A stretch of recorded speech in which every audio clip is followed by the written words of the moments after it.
Hello student, आज हम पढ़ रहे हैं क्लास 11th में व्यावसायिक अध्ययन के अंदर व्यावसायिक संगठन के स्वरूप, संयुक्त हिंदू परिवार व्यवसाय की सीमाएं, जिन्हें हम दोष या हानियों के नाम से भी जानते हैं।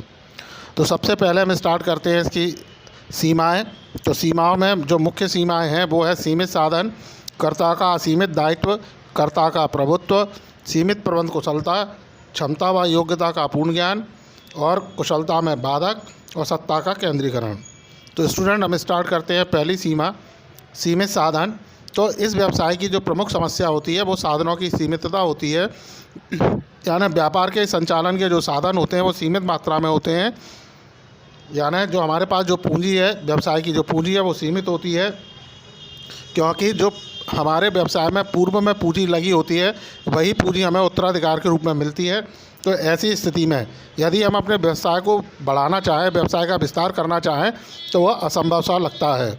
इसी क्रम में अगला है कर्ता का असीमित दायित्व। तो कर्ता व्यवसाय के दायित्वों के लिए व्यक्तिगत रूप से उत्तरदायी होता है। व्यवसाय की देयताओं को भुगतान हेतु उसकी व्यक्तिगत संपत्ति बेची जा सकती है, अतः वह निर्णय लेने में संकोच करता है। यानी इसमें जो कर्ता होता है उसका दायित्व असीमित होता है। ऐसी स्थिति में वह किसी भी निर्णय लेने की स्थिति में नहीं होता, या जो निर्णय लेता है वो खुलकर निर्णय नहीं ले पाता, क्योंकि उसे मालूम है कि यदि व्यवसाय में हानि होगी तो उसकी निजी संपत्ति से उसकी पूर्ति की जाएगी।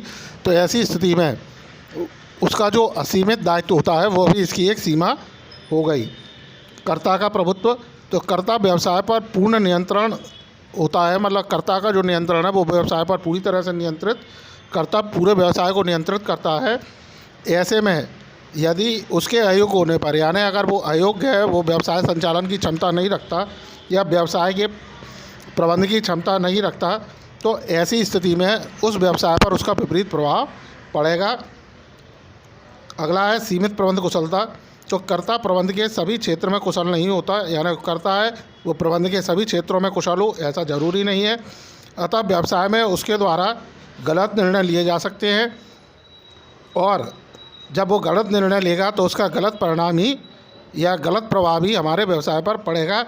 इससे व्यवसाय को लाभ की बजाय हानि होगी, यानी उसको प्रतिफल में जो लाभ प्राप्त होने वाला था उसकी जगह उसे हानि उठानी पड़ सकती है। क्षमता व योग्यता का पूर्ण प्रयोग। तो इस व्यवसाय में समस्त सदस्यों की क्षमता व योग्यता का पूर्ण उपयोग नहीं हो पाता। संयुक्त परिवार में कर्ता एक वट वृक्ष की भांति होता है, जिसके संरक्षण में कोई वृक्ष पनप नहीं सकता। विकास की दृष्टि से यह व्यवस्था उचित नहीं है। अब जैसे आप पहले भी पढ़ चुके हैं कि जो व्यवसाय का प्रबंध और संचालन है वह कर्ता के हाथ में होता है, यानी जो कर्ता है वही उस परिवार का, उस व्यवसाय का मुखिया होगा, वही सारे निर्णय लेगा। तो ऐसी स्थिति में जो परिवार के अन्य सदस्य हैं जो व्यवसाय संचालन या प्रबंध की क्षमता रखते हैं वो अपनी क्षमताओं का पूर्ण प्रयोग नहीं कर पाएंगे। जैसे एक बट के वृक्ष के नीचे कोई भी पेड़ नहीं पनप पाता, उसी तरह से कर्ता का अधिकार होने के कारण अन्य परिवार के सदस्यों की जो क्षमताएं हैं उनका पूरी तरह से व्यवसाय के अंदर उपयोग नहीं हो पाता, हम उनकी क्षमताओं का लाभ नहीं ले पाते। कुशलता में बाधक। इस व्यवसाय में सभी सदस्यों को समान सुविधाएं मिलने के कारण आलसी व अकुशल व्यक्ति अपनी स्थिति को सुधारने का कोई प्रयास नहीं करते, क्योंकि इस व्यवसाय में जो भी सदस्य होते हैं, जितने भी सदस्य होते हैं, सभी को समान अधिकार प्राप्त होते हैं, समान रूप से प्रतिफल प्राप्त होता है।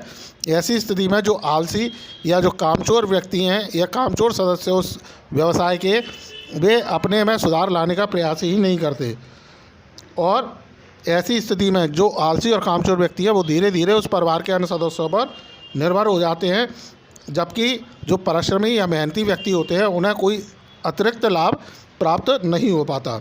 सत्ता का केंद्रीकरण। इस व्यवसाय में अधिक सत्ता प्राप्त हो जाने पर कर्ता अपनी शक्तियों का निजी स्वार्थ में उपयोग करने लगता है। अब इसमें सत्ता का केंद्रीकरण हो जाता है, अर्थात जो कर्ता है जब उसे सभी अधिकार प्राप्त होते हैं, सभी संपत्तियों पर, सभी संसाधनों पर कर्ता का अधिकार होता है, तो ऐसी स्थिति में कर्ता उन अधिकारों का, उन संपत्तियों का अपने निजी स्वार्थ के लिए प्रयोग करने लगता है। वह गोपनीय ढंग से व चोरी छुपे अपनी आर्थिक स्थिति को सुदृढ़ बना लेता है। सो स्टूडेंट, ये थी संयुक्त हिंदू परिवार व्यवसाय की सीमाएं, दोष या हानियाँ आपको समझ में आई होंगी। इनसे रिलेटेड कोई भी क्वेश्चन या क्वेरीज के लिए आप कमेंट सेक्शन में जाकर कमेंट करें। So thank you.